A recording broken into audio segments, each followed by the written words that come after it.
Hello नमस्कार, स्वागत है आप सबका आपके अपने उत्कर्ष यूट्यूब चैनल पर। राजस्थान हाईकोर्ट का बड़ा फैसला, फोर्थ ग्रेड रिजल्ट या एग्जाम परिणाम रद्द। जी हाँ, जब से वैकेंसी आई है तब से ये चर्चा के अंदर है। चर्चा के अंदर आई कि राजस्थान की सबसे बड़ी भर्ती आई, लगभग 73,000 पदों के ऊपर। इतनी बड़ी भर्ती कभी नहीं चर्चा के अंदर आई। उसके बाद में यहाँ पे चर्चा में इसलिए भी आई क्योंकि हर एक व्यक्ति जो उम्मीद लगा के बैठा था कि मुझे सरकारी नौकरी लग जाऊंगा तो बहुत सारे सपने पूरे हो जाएंगे, बहुत सारी जिम्मेदारियां पूरी हो जाएंगी, वो इसकी तैयारी में जुट गया और वो इसके एग्जाम में लग गया था। उसने हर एक व्यक्ति की चर्चा में जब आप ऊपर आया, उसके बाद में जब रिजल्ट आया तो उसके अंदर सिलेक्शन हुआ तो उम्मीदें जम गई कि भैया अब तो सिलेक्शन हो गया। और लेकिन इसमें से इस बार जिनका रिजल्ट नहीं आया था उनको ये भी ताने माने गए कि भैया इतनी सारी वैकेंसी थी और आप भी सिलेक्शन, आपका नंबर नहीं है तो फिर तो सिलेक्शन कभी नहीं होगा। मतलब चर्चा के अंदर तो हमेशा रही और अब चर्चा के अंदर आई है इसके एग्जाम रिजल्ट को लेकर के। जी हाँ, रिजल्ट इसका रद्द कर दिया गया। अब क्या पूरी कहानी देखते हैं आज के छोटे सेशन के अंदर। बेसिकली हुआ क्या था, एक खबर आई और खबर ये थी कि चतुर्श्रेणी भर्ती 2024 से जुड़ा हुआ एक मामला है कि आरएसएसबी द्वारा 0 नंबर पर सिलेक्ट करने से जुड़ा मामला है। हुआ क्या था कि राजस्थान कर्मचारी चयन बोर्ड के द्वारा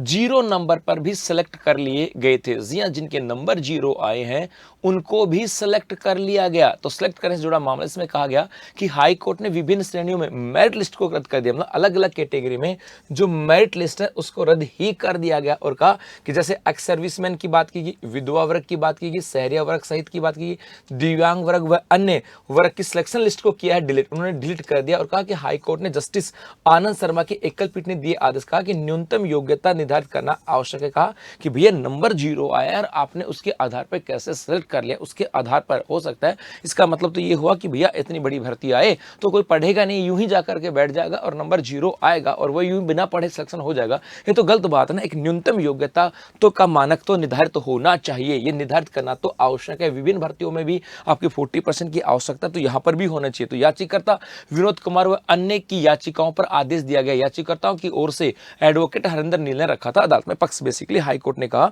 कि भैया आपने 0 नंबर वालों को सिलेक्ट कर लिया, ये तो गलत बात है। आपको न्यूनतम मार्क्स तो निर्धारित होने चाहिए कि उनसे ऊपर आएगा तभी आपका सिलेक्शन होगा। ये तो कोई क्राइटेरिया ही नहीं है। तो फिर यदि आपने 0 वालों को सिलेक्ट करना था तो फिर आपने एग्जाम ही क्यों कंडक्ट करवाई। एग्जाम करवाई तो इतना सारा लंबा चौड़ा खर्चा हुआ है, आपने एडवर्टाइजमेंट निकाला, उसके बाद यहाँ से प्रिंटिंग हुई है, उसके बाद उसके एग्जाम सेंटर आए हैं, इतना सारा खर्चा हुआ है। उनको सीधा ही कह देते ना कि भैया ये कैटेगरी है, इनको सबको मेरिट के बेस पे ले लेते हैं, जो आएगा वो ठीक है।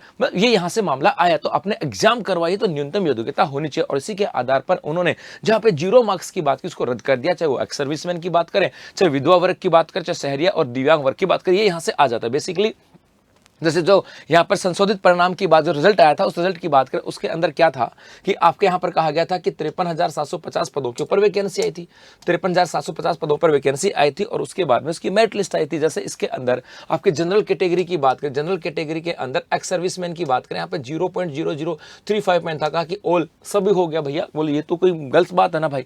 इसके अलावा जैसे यहाँ पर एससी की बात करें, यहाँ पर विडो की बात करें 0.035, मतलब 0.0 भी नहीं, 0.0035 की बात करें। कहा भैया ये तो गलत बात है ना, ये कहा गया। इसके अलावा है ना, जैसे एसटी के अंदर विडो में 0.035 की बात करें, यहाँ पर जनरल ईडब्ल्यूएस की बात करें, यहाँ पर विडो 0.017 की बात की। कहा ये तो गलत है। ओबीसी के अंदर विडो 0.035 है ना, एमबीसी के अंदर विडो 0.033 की बात करें, या यहाँ पर शहरिया की बात करें, यहाँ पर जनरल की बात करें, है ना, फीमेल की बात करें। यहाँ पर ये जो कैटेगरीज है ना, यहाँ पे जहाँ पे 0 का सिलेक्शन हुआ है, जैसे यहाँ पर एसपी में है ये 0 है, ये 0 है ना, ये 0 है। आपके ये अनुसूचित क्षेत्र की बात करें तो आपके अनुसूचित क्षेत्र के अंदर जैसे एससी में विडो है 0.359 है, जैसे एसटी के अंदर विडो है 0 पॉइंट की बात करें, या है ना बैकलॉग की बात करें, तो यहाँ कहा कि जो 0 नंबर है, चाहे वो एक्स सर्विसमैन के रूप में हो, चाहे विद्या कोटे के रूप में हो, चाहे शहरिया जनजाति के रूप में हो, चाहे दिव्यांग वर्ग के रूप में, 0 का सिलेक्शन का कोई दायरा नहीं है।